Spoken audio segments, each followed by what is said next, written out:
오늘의 주인공은 74살의 어느 어머니입니다. 아들이 내 집 마련의 압박이 너무 크다고 하소연하자 그녀는 선한 마음으로 아들 부부를 집으로 불러들였습니다. 삼시세끼 따뜻한 밥을 지어 먹이고 빨래와 청소를 도맡았으며 며느리의 입맛까지 꼼꼼히 기억해 냉장고를 채웠습니다. 생활비 한 푼 받지 않았고 그들의 삶에 간섭 한 번 하지 않았죠. 하지만 석 달도 채 되지 않아 그녀 앞에는 8가지 수칙이 적힌 종이가 놓였습니다. 몇 시에 일어나야 하는지, 불을 켜도 되는지, 밥을 해도 되는지조차 며느리의 눈치를 봐야 했습니다. 아들은 한술 더 떠서 말했죠. 어머니, 이제는 규칙을 존중하는 법을 배우셔야 해요. 그 말을 들은 순간 그녀는 싸우지도 따지지도 않았습니다. 그저 조용히 결심했습니다. 규칙과 제도를 따지는 그들에게 진짜 규칙이 무엇인지 몸소 보여주기로 말입니다. 선량함마저 짓밟혔을 때 한 노인이 어떻게 반격하는지 지켜봐 주십시오. 늙으면 무조건 물러서야 한다고 누가 그랬나요? 진심이 모욕으로 돌아올 때 상대방에게 예의와 규칙의 참뜻을 가르쳐 주는 것이야말로 어른의 도리가 아닐까요? 은빛 인생의 길에 오신 것을 환영합니다. 오늘 이 사연을 통해 여러분은 이 질문을 다시 생각하게 될 것입니다. 좋은 사람은 끝까지 당하고만 살아야 하는가? 제 이름은 이순옥, 올해 74살입니다. 저는 대단한 재주가 있는 여자도 아니고 가방끈이 긴 사람도 아닙니다. 평생 재봉틀 하나에 의지해 남편과 아들, 그리고 이 집안을 지탱해 왔습니다. 제 삶이 훌륭했다고 감히 말할 순 없지만 하늘을 우러러 한 점 부끄러움은 없습니다. 1979년 저와 남편 박태수는 전라남도 목포에서 무작정 상경해 서울 영등포구 물레동에 8평 남짓한 작은 새방을 얻었습니다. 창밖으로는 시커먼 개천이 흘렀고 날씨가 도시면 벽지 위로 곰팡이가 피어오르던 곳이었죠. 우리는 스프링이 다 튀어나온 매트리스 하나를 반으로 접어 깔고 잤는데 한 사람이 뒤척이면 다른 사람이 깰 정도로 좁았습니다. 그 시절 저는 낮에는 남의 옷을 수선해주고 밤에는 밥을 지었으며 틈만 나면 버려진 양복이나 한복을 뜯어 재단과 바느질을 익혔습니다. 남편은 공사판에서 미장일을 했습니다. 운이 좋으면 한 달에 12만 원을 벌어왔지만 운이 없으면 임금이 몇 달씩 밀리기도 했죠. 우리 아들 지훈이는 우리의 모든 희망이었습니다. 어릴 때부터 철이 들어 초등학교 5학년 때부터 혼자 학교를 오갔고 성적 문제로 속을 썩인 적도 없었습니다. 중학교를 졸업하던 해 지훈이는 그 어렵다는 명문고등학교에 합격했습니다. 온 집안이 덩실덩실 춤을 출 만큼 기뻤지만 곧바로 현실적인 문제가 닥쳤습니다. 아직도 기억납니다. 입학 등록금이 8만 원이었고 교과서와 교복비까지 합치면 거의 30만 원 가까운 돈이 필요했습니다. 집안의 모든 서랍을 뒤지고 쌀통 밑에 숨겨둔 쌈짓돈까지 털어봤지만 여전히 15만 원이 모자랐습니다. 남편은 공사 현장 소장에게 돈을 빌려보겠다고 했지만 벼룩에 간을 내어 먹을 위인에게 돈을 빌린다는 건 말도 안 되는 일이란 걸 우리 둘 다 알고 있었죠. 저는 밤새 한숨도 못 자고 낡은 의자에 앉아 제 어머니가 물려주신 금팔찌 한 쌍을 바라봤습니다. 순금으로 된 묵직하고 단단한 그 팔찌는 한 번도 차고 나간 적 없는 제 유일한 폐물이었습니다. 언젠가 반드시 요긴하게 쓰일 날이 올 거라 믿고 아껴둔 것이었죠. 동이 트기도 전에 저는 종로 귀금속 도매상가 뒷골목으로 갔습니다. 주인은 무게를 달아보더니 한돈 반이네요. 60만 원 쳐드리겠습니다. 라고 툭 내뱉더군요. 저는 흥정하지 않았습니다. 손바닥에 꼬깃꼬깃한 지폐 6장을 꽉 쥐고 돌아오면서 돼지고기 한 근, 두부 한 모, 대파 한 단을 샀습니다. 그날 점심, 지훈이가 제일 좋아하는 소고기 무국과 제육볶음을 해주었습니다. 아이는 개걸스럽게 먹으며 말했습니다. 엄마가 해준 밥이 학교 매점보다 100배는 더 맛있어요. 저는 그 밥상이 제 평생 유일하게 지녔던 금부치와 맞바꾼 것이라고 말하지 않았습니다. 억울하지도 않았습니다. 제가 버티면 훗날 아들이 엄마가 자신을 위해 많은 것을 포기했다는 걸 기억해 줄 거라 믿었으니까요. 제가 틀렸다는 건 수십 년이 지나서야 알게 되었습니다. 저는 며느리를 딸 같은 존재라고 생각했지만 나중에야 깨달았습니다.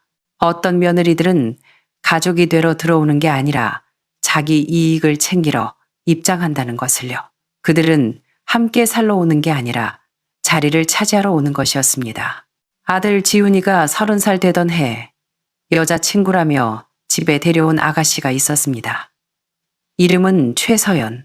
얌전한 인상에 얇은 태안경을 쓰고 말씨도 상냥하고 옷차림도 단정했습니다.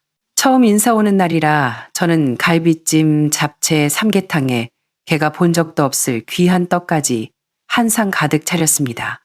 먹는 게 조심스러워 보이길래 갈비 한 점을 집어 밥그릇에 얹어주었더니 어머님, 음식 솜씨가 정말 좋으세요. 저희 엄마보다 훨씬 잘하시네요. 라며 웃더군요. 그때 제 마음이 붕 떴습니다. 아, 참 예의 바르고 싹싹한 아이구나 싶었죠. 그날부터 저는 그 아이를 마음에 품었습니다. 둘이 본격적으로 사귀면서 명절 때마다 서연이는 안부 문자를 보내왔습니다. 한 번은 제가 위경련으로 고생한다는 얘기를 지훈이에게 듣고는 회사 근처 백화점에서 고급 차 세트를 사서 택배로 보내왔더군요. 어머님, 건강 잘 챙기세요. 얼른 나으세요 라고 적힌 카드를 저는 아직도 서랍에 간직하고 있습니다. 결혼 후 그들은 마포구의 12평짜리 작은 오피스텔에 전세로 신혼살림을 차렸습니다. 맞벌이였고 서연이는 마케팅 회사 대리, 지훈이는 과장으로 승진해 수입도 안정적이었습니다. 서연이가 생리통으로 힘들어한다는 소식을 듣고 대추와 생강을 푹 고아 보온병에 담아 지하철을 타고 가져다 준 적이 있습니다. 혹시라도 부담스러워 할까봐 전화도 안 하고 문 앞에 둔 뒤 문자를 남겼죠. 서연이는 어머님, 너무 감사합니다. 정말 감동했어요. 라는 답장을 보냈고 저는 돌아오는 지하철 안에서 내내 웃었습니다. 이 아이를 며느리로 맞이하길 잘했다고 생각했죠. 이렇게 속 깊은 아이가 나중에 180도 변할 줄은 꿈에도 몰랐습니다. 아들 내외와 함께 살게 될 거라곤 상상도 못했습니다. 고부간의 거리는 서로를 위한 보호막이자 예의라는 걸 알기에 저도 그들의 삶을 방해하고 싶지 않았습니다. 하지만 자식에겐 늘 그들만의 사정이 생기더군요. 2년 뒤 그들은 집으로 들어오겠다고 했습니다.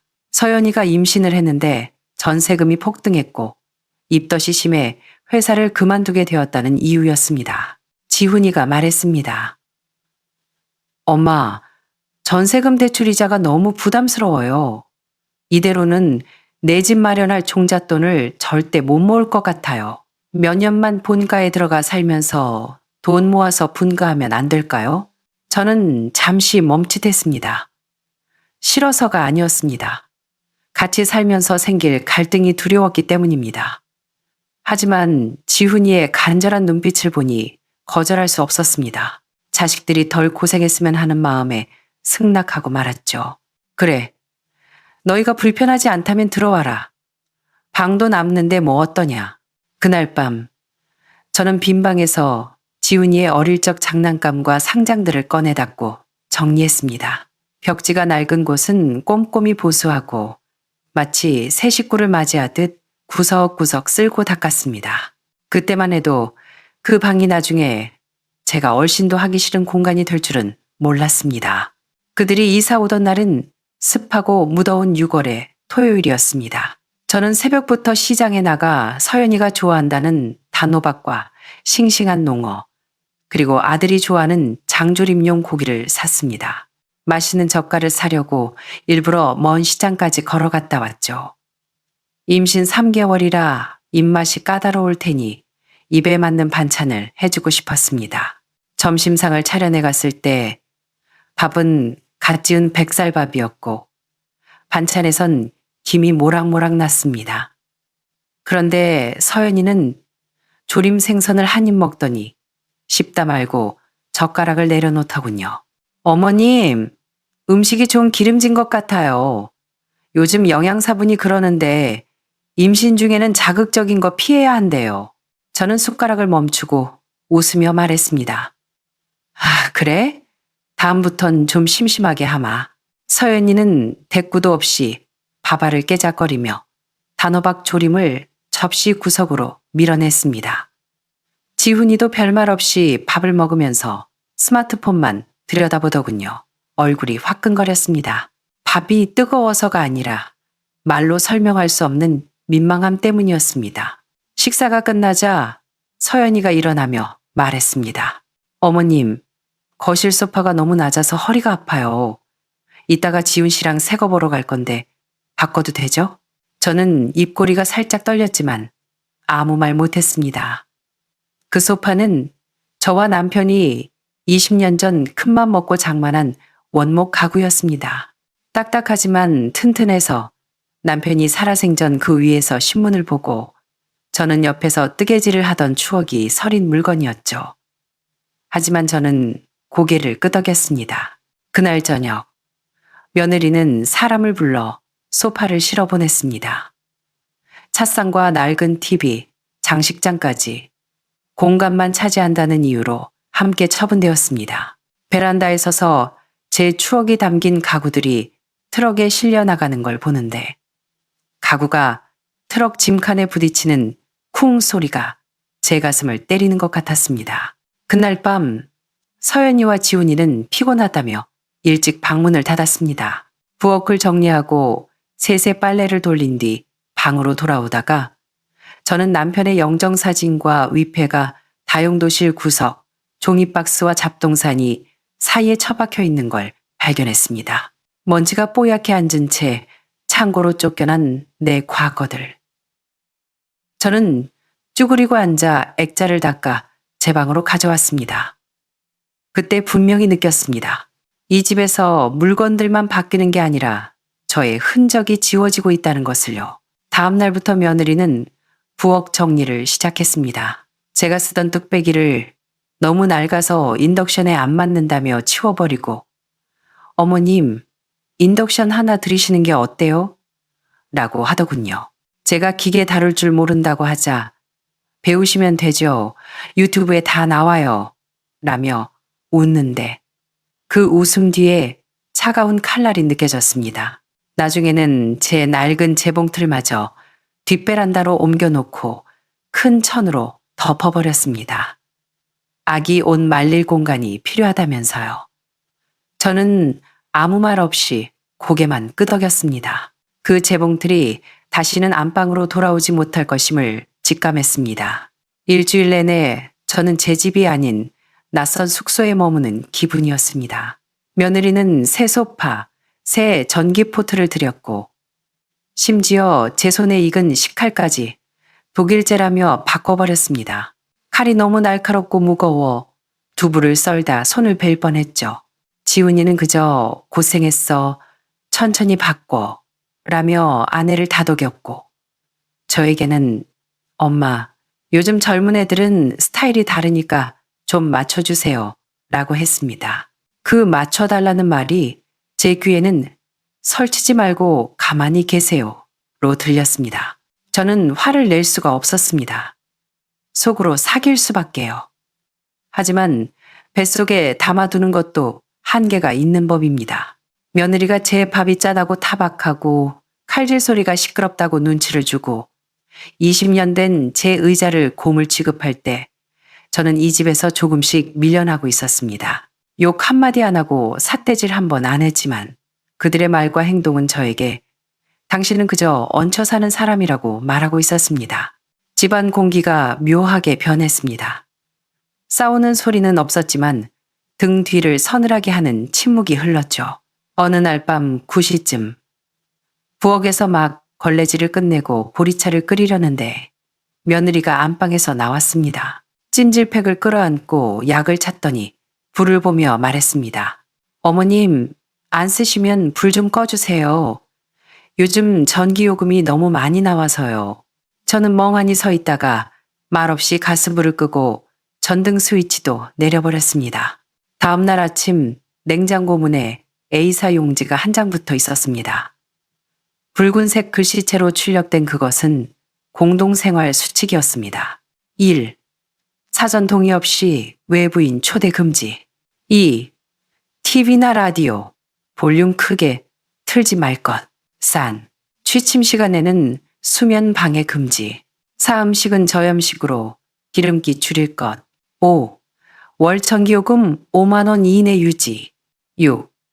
택배나 배달 음식 함부로 받지 말 것. 7. 집안 물건 위치 변경 시 사전 협의 베란다, 다용도실 포함.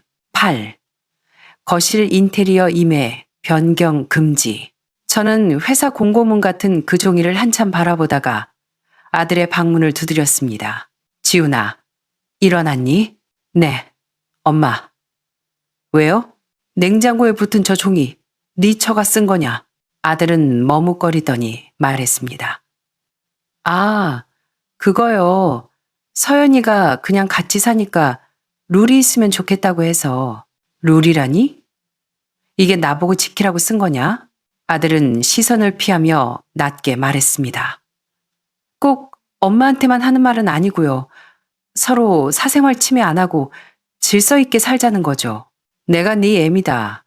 내 집에서 내가 메모지나 보며 살아야 하냐? 제 목소리가 떨리자 아들은 귀찮다는 듯 머리를 긁적였습니다. 엄마, 너무 예민하게 받아들이지 마세요. 세대 차이도 있고 서연이가 임신해서 예민하잖아요. 그냥 좀 지켜주시면 안 돼요? 친구도 부르지 마라. 택배도 받지 마라.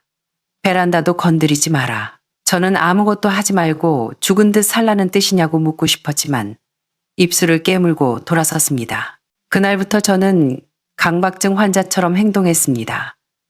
불은 쓰자마자 끄고 전기밥솥 코드는 밥 푸자마자 뽑았습니다. 세탁기는 전기료 싼 심야 시간에만 돌리려고 밤 10시까지 기다렸다가 눈치를 보며 돌렸습니다. 며느리는 더 이상 쪽지를 붙이지 않았지만 말로 저를 옥죄어 왔습니다. 어머님, 오늘 가스 너무 오래 쓰시던데 국은 나눠서 끓이면 안 될까요? 어머님, 관리실 공지 보니까 우리 집 수도 사용량이 제일 많대요. 정말인지 핑계인지 알 수 없었지만 저는 물 한 방울 쓰는 것도 무서워지기 시작했습니다. 어느 날 밤 율무차를 끓여 밥솥에 보온해 두었습니다. 아침에 따뜻하게 먹이려고요. 그런데 다음 날 아침 며느리가 밥솥을 열더니 인상을 찌푸렸습니다. 어머님, 이거 보온으로 계속 두면 전기세 엄청나게 나가요. 그냥 식혀서 냉장고에 넣으세요. 저는 알겠다고 고개를 끄덕이며 밥솥을 씻으러 갔습니다. 손이 떨려서 사기 그릇을 놓치는 바람에 모서리가 깨졌지만 또 그릇 깼다고 타박할까봐 몰래 숨겼습니다. 저는 점점 부엌에 가기 싫어졌고 밥도 따로 먹게 되었습니다. 그들도 저를 부르지 않았죠. 마치 투명인간 취급하는 게 서로의 암묵적인 규칙이 된 것 같았습니다. 가끔은 내가 늙어서 정말 주책인가 싶기도 했습니다. 하지만 이 집은 30년 전 남편과 제가 벽돌 한 장 한 장 쌓아 올리는 심정으로 마련한 곳입니다. 찬밥 먹고 헌옷 입으며 지켜낸 집인데 이제는 제가 낯선 호텔에 얹혀 사는 투숙객꼴이 되었습니다. 차라리 혼자 살던 때가 그리웠습니다. 외로웠지만 적어도 내 집에서 내 마음대로 숨 쉴 수는 있었으니까요. 제가 이 집에서 어떤 존재인지 처절하게 깨달은 건 고스톱 한 판 때문이었습니다. 그날은 수요일. 아파트 단지 내에서 헌혈 행사가 있어 밖이 시끌벅적했고 엘리베이터 점검 때문에 소음이 심했습니다. 집에 혼자 있자니 마음이 울적해 친구들에게 전화를 걸었죠. 영자야, 오늘 시간 되면 우리 집 와서 차나 한잔하고 놀다 가라. 순이도 같이. 친구가 물었습니다. 너네 며느리가 싫어한다며? 오후엔 다들 출근하고 없어. 창문 닫고 조용히 놀면 돼. 친구들이 일시 반쯤 도착했습니다. 저는 수정과와 곶감, 찐 고구마를 내놓고 셋이서 화투판을 벌였습니다. 10원짜리 고스톱을 치며 손자 자랑, 병원 다녀온 이야기, 허리 아픈 이야기를 나누니 옛날로 돌아간 듯 즐거웠습니다. 한참 웃고 떠드는데 현관문 도어락이 띠리릭 열리는 소리가 났습니다. 며느리였습니다. 손에 샌드위치 봉투를 든 채 들어오던 며느리가 화투판을 보더니 얼어붙었습니다. 친구들에게 인사도 없이 굳은 표정으로 안방에 들어가더니 곧바로 전화를 걸더군요. 거실까지 소리가 다 들렸습니다. 여보, 어디야? 나 지금 조퇴하고 왔는데 어머님이 또 집을 경로당으로 만드셨어. 네. 냄새나게 셋이 모여서 뭐 먹으면서 화투 치고 계셔. 나 진짜 스트레스 받아 미치겠어. 요즘 바이러스 유행하는 거 몰라? 임신한 내가 이런 위험까지 감수해야 해? 나 너무 억울해. 그러면서 차갑게 쏘아붙이는 소리가 이어졌습니다. 아직도 안 가셔. 내가 어떻게 쫓아내. 거실 소파도 못 앉겠어. 식탁도 엉망이고. 친구들은 고개를 푹 숙인 채 화투장을 내려놓았습니다. 순이가 말했습니다. 순호가, 우리 가야겠다. 미안하다. 저는 뭐라 말하고 싶었지만 목이 메어 말이 나오지 않았습니다. 친구들이 주섬주섬 옷을 챙겨 나가는 뒷모습을 보며 저는 현관에서 배웅만 했습니다. 엘리베이터 문이 닫히는 순간 가슴에 대못이 박힌 듯 숨을 쉴 수가 없었습니다. 방으로 돌아오니 며느리는 여전히 통화 중이었습니다. 저를 보더니 전화를 끊고 싸늘하게 말하더군요. 어머님, 다음엔 친구 부르실 때 미리 말씀 좀 해주세요. 하지 말라는 게 아니라 집안 위생이랑 태교에 안 좋잖아요. 저 예민한 거 아시면서. 그날 저녁 지훈이가 퇴근하고 왔을 때 저는 물었습니다. 아까 낮에 네 처가 전화했지? 아들은 양말을 벗으며 덤덤하게 대답했습니다. 네, 엄마가 친구분들 불러서 시끄럽게 하셨다면서요. 너는 네 처가 한 행동이 옳다고 생각하냐?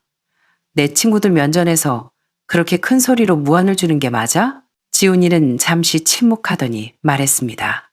서연이가 틀린 건 아니죠. 걔가 임신해서 몸도 힘든데 집에 낯선 사람들 와서 떠들면 얼마나 힘들겠어요. 대놓고 나가라고 한 것도 아니고 그냥 저한테 하소연한 건데 엄마가 좀 참으세요. 내 결혼 폐물을 팔아 공부시키고 내 입에 사탕 한 알 안 넣으며 키운 아들이 제 편을 들어주기는커녕 아내 편만 들고 있었습니다. 그 눈빛에는 일말의 미안함도 없었습니다. 엄마, 이제 시대가 변했어요. 서로 규칙 지키고 배려해야죠. 고개를 끄덕였습니다. 그래, 규칙. 좋다. 너희가 규칙을 그렇게 좋아하니 나도 그 규칙대로 해주마. 그날 밤 저는 한숨도 못 잤습니다. 울지도 원망하지도 않았습니다. 그저 새벽이 밝아오는 창밖을 보며 생각했습니다. 남편과 함께 샀던 이 침대도 이 집도 이제 내 것이 아니구나. 그들이 집이 아니라 숙소의 규칙을 원한다면 나도 집주인으로서 권리를 행사해야겠다고. 저는 낡은 전화번호부를 꺼냈습니다. 손때 묻은 수첩에서 옆집 살던 왕신의 아들 장기석 변호사의 번호를 찾았습니다. 대학생 때 우리 집 커튼 달아주는 걸 도와줘서 제가 밥을 해먹인 적이 있는 아이였죠. 지금은 서초동에서 잘 나가는 변호사가 되었습니다. 전화를 걸었습니다. 안녕하세요. 장기석 변호사 사무실입니다. 여보세요. 기석이니? 나 옆집 살던 순옥 이모다. 잠시 정적이 흐르더니 반가운 목소리가 들렸습니다. 아이고, 이모님. 정말 오랜만입니다. 다음날 점심, 회사 근처 식당에서 그를 만났습니다. 저는 단도직입적으로 말했습니다. 3가지를 부탁하고 싶다. 첫째, 집을 팔겠다. 둘째, 나는 실버타운으로 들어간다. 셋째, 유언장을 써서 내 재산을 아들에게 한 푼도 남기지 않겠다. 장 변호사는 먹던 숟가락을 내려놓고 저를 쳐다봤습니다. 이모님, 무슨 일 있으세요? 저는 씁쓸하게 웃으며 말했습니다. 그냥 정신이 들었어. 죽을 날만 기다리다가 자식들에게 휘둘리기 싫어. 내 인생 내가 정리하고 싶다. 그는 고개를 끄덕이며 노트북을 꺼냈습니다. 알겠습니다. 집은 이모님 단독 명의니까 처분하는데 문제 없습니다. 시세는 15억 정도 예상하시면 됩니다. 실버타운은 알아보셨나요? 받은 곳이 있어. 보증금 3억에 월 300만 원이라더라. 시설도 좋고 내 방도 따로 있어. 지금 내 집보다 훨씬 편할 거야. 마지막으로 유 원장, 정말 한 푼도 안 남기시게요? 그래, 내 돈을 받을 자격이 없는 사람들에게 줄 생각 없다. 남은 돈은 전에 기부할 거다.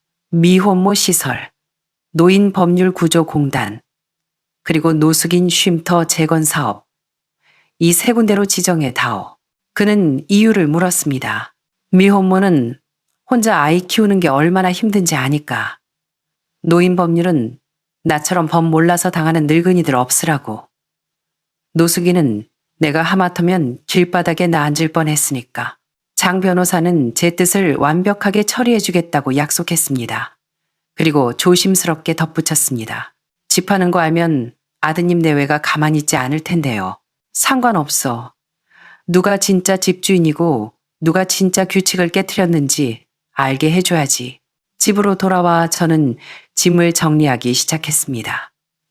쫓겨날 준비가 아니라 제 것을 되찾는 과정이었습니다. 재봉틀, 남편 사진, 어머니의 비녀, 지훈이가 어릴 때 쓴 편지, 제 소중한 물건들을 상자에 담아 잠가버렸습니다. 겉으로는 평소처럼 밥하고 청소했지만 제 마음은 이미 그 집을 떠났습니다. 집은 금방 팔렸습니다. 내놓은 지 일주일 만에 매수자가 나타났고 현금으로 15억 5천만 원을 불렀습니다. 잔금을 치르고 집을 비워주는 날 아침, 저는 평소처럼 흰쌀죽에 계란말이를 해서 아침을 먹었습니다. 햇살이 식탁 위로 비스듬히 떨어지는 그 아침이 제 인생에서 가장 평온한 순간처럼 느껴졌습니다. 오전 9시 반, 부동산 중개인과 매수자, 그리고 장 변호사가 들이닥쳤습니다. 서연이는 막 잠에서 깬 얼굴로 거실로 나왔다가 기겁을 했습니다. 어머님, 이 사람들 누구예요? 저는 차분하게 말했습니다. 오늘이 이사 가는 날이다. 집 팔았다. 열쇠 넘겨주고 상태 확인하러 온 거야. 네? 집을 팔다뇨? 그게 무슨 말도 안 되는. 내 명의로 된 내 집이다. 법적으로 내가 내 재산 처분하는데 문제될 거 없다. 그럼 저희는요? 저희는 어디서 살아요? 서연이의 목소리가 찢어질 듯 커졌습니다. 그건 너희가 알아서 해야지. 여긴 이제 우리 집이 아니다. 마침 지훈이도 들어왔습니다. 낯선 양복쟁이들을 보고 얼굴이 사색이 되었습니다. 엄마, 이게 다 뭐예요? 집을 팔다니 상의도 없이. 저는 아들을 똑바로 쳐다보며 말했습니다. 너희가 그랬지. 집안에는 규칙과 제도가 필요하다고. 그래서 나도 법대로, 제도대로 처리했다. 불만 있냐? 아들은 주먹을 쥐고 부들부들 떨었습니다. 가족끼리 어떻게 이럴 수가 있어요? 우릴 길바닥에 나앉게 할 셈이에요? 엄마 진짜 독하시네요. 독하다고? 너희가 결혼할 때 보탠 돈 한 푼 있냐? 이 집, 네 아빠랑 내가 평생 안 먹고 안 입어 산 집이야. 여긴 내 집이지 너희 집이 아니야. 너희는 여기 얹혀 살면서 나를 식모 취급하고 투명인간 취급했어. 그게 가족이냐? 서연이가 식탁 위에 계약서를 바닥으로 내동댕이 쳤습니다. 이건 사기예요. 어머님 진짜 제정신 아니시네요. 저는 덤덤하게 말했습니다. 나는 너희를 쫓아내는 게 아니라 자유를 주는 거다. 너희가 늘 원하던 간섭 없는 삶, 독립된 공간, 이제 가질 수 있게 해주마. 서연이는 방으로 들어가 짐을 챙기며 울부짖었습니다. 이런 시어머니가 어디 있어. 나 당장 친정 갈 거야. 이혼해. 지훈이는 멍하니 서서 아무 말도 못했습니다. 저는 그들을 뒤로 하고 변호사에게 말했습니다. 점검 시작하세요. 제 짐은 다 쌌습니다. 저는 제 짐 가방 2개를 들고 현관을 나섰습니다. 아들에게 마지막으로 한마디를 남겼죠. 너희랑 같이 산 건 내 호의였지 의무가 아니었다. 너희가 그 호의를 권리로 착각하고 나를 짓밟았으니 나도 내 본분을 다해 내 인생 찾으러 간다. 햇살이 눈부시게 쏟아지는 거리로 나왔습니다. 뒤 한번 돌아보지 않았습니다. 저는 쫓겨난 게 아니라 제 발로 걸어 나온 것이니까요. 실버타운에 입주하던 날 간호사가 웃으며 맞이해 주었습니다. 이순옥 어르신 3층 남양방이에요. 정원이 바로 보여서 아주 예쁩니다. 그날 밤 저는 수십 년 만에 다리를 쭉 펴고 잤습니다. 누구의 눈치도 볼 필요 없는 온전한 내 공간. 나흘 뒤 장 변호사에게 전화가 왔습니다. 이모님, 아드님이 사무실로 찾아와 난동을 부립니다. 만나시겠습니까? 그래. 오라 그래라. 마지막으로 얼굴이나 보자. 다음 날 지훈이가 찾아왔습니다. 수염도 안 깎고 구겨진 옷차림이 말이 아니더군요. 그는 소파에 앉아 한참을 머뭇거리다 입을 열었습니다. 엄마, 너무하신 거 아니에요? 그래도 자식인데 어떻게 하루아침에 너희는 내가 밥하고 빨래할 때 고맙다는 말 한마디 했니? 냉장고에 붙인 그 규칙 기억나니? 거기에 엄마도 사람이다라는 조항이 있었냐? 아들은 얼굴이 불그락푸르락해졌습니다. 그건 서연이가 됐어요. 이렇게까지 하시면 저도 엄마 안 봅니다. 나중에 후회하지 마세요. 늙어서 누구한테 의지하시려고요? 후회? 나는 너희한테 기대 살 생각 추호도 없다. 내가 너를 키운 건 사람 되라고 키운 거지. 내 등골 빼먹으라고 키운 게 아니야. 나가라. 아들은 문을 쾅 닫고 나갔습니다. 간호사들이 깜짝 놀랄 정도였죠. 1시간 뒤 며느리에게 전화가 왔습니다. 저 이혼해요. 아이도 지울 거고요. 어머님, 속 시원하세요? 손주도 못 보고 재산도 없이 혼자 늙어 죽는 게 소원이셨나 보네요. 정말 무서운 분이세요. 저는 짧게 대답했습니다. 그래, 알았다. 네 인생 네가 선택하는 거지. 끊으마. 전화를 끊고 나니 오히려 홀가분했습니다. 드디어 질긴 악연의 고리를 끊어낸 기분이었습니다. 3일 뒤 저는 유언장을 작성했습니다. 유언자 이순옥은 본인의 모든 재산을 직계 비속에게 상속하지 않으며 전액 사회 환원한다. 변호사가 물었습니다. 정말 후회 안 하시겠어요? 저는 펜을 들어 편지를 썼습니다. 지훈아, 나는 너를 키우며 대가를 바란 적 없다. 하지만 너희는 나의 희생을 당연하게 여겼고 나를 존중하지 않았다. 나는 너희에게 벌을 주는 게 아니라 내 남은 인생을 나를 위해 쓰려는 것이다. 부디 너희도 누군가에게 기생하지 말고 스스로의 힘으로 살아가길 바란다. 서류에 도장을 찍는 순간 저는 더 이상 누군가의 엄마, 시어머니가 아니었습니다. 저는 이순옥이라는 한 인간으로 다시 태어났습니다. 실버타운의 생활은 평화롭습니다. 아침 7시 반이면 간호사가 와서 혈압을 재고 안부를 묻습니다. 밥은 영양사가 짜준 식단대로 나오고 맛도 훌륭합니다. 오전에는 노래 교실에 가고 오후에는 정원에서 산책을 합니다. 예전에는 전기요금 걱정, 반찬 걱정, 며느리 눈치 보느라 지옥 같았던 시간이 이제는 온전히 나만의 것이 되었습니다. 이곳 벽에는 이런 글귀가 있습니다. 당신은 존중받아 마땅한 사람입니다. 처음엔 장식인 줄 알았는데 살아보니 진짜였습니다. 저는 이제 눈치 보지 않고 TV를 보고 먹고 싶은 걸 먹고 자고 싶을 때 잡니다.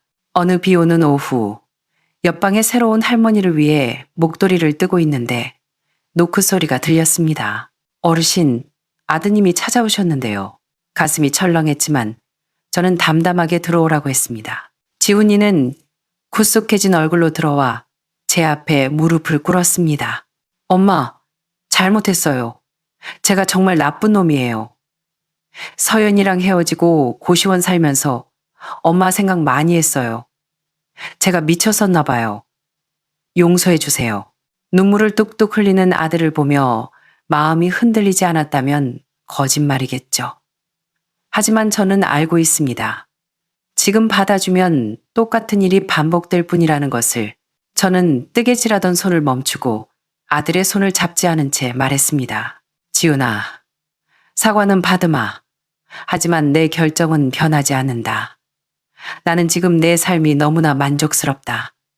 너도 이제 내 인생을 살아라. 나한테 기대지 말고 네 힘으로 다시 시작해. 아들은 한참을 울다가 돌아갔습니다. 뒷모습이 처량했지만 저는 잡지 않았습니다. 그것이 그 아이를 위한, 그리고 나를 위한 최선의 사랑임을 알기에. 인생 참 깁니다. 무엇이 가장 어려울까요? 가난? 질병? 아닙니다. 과거의 나를 버리는 것이 가장 어렵습니다. 희생만 하던 엄마, 참고 살던 시어머니라는 껍데기를 벗어던져야 진짜 내가 보입니다. 저는 이순옥입니다. 74살, 전직 재봉사, 햇살을 좋아하고 내 돈으로 내 인생을 사는 여자입니다.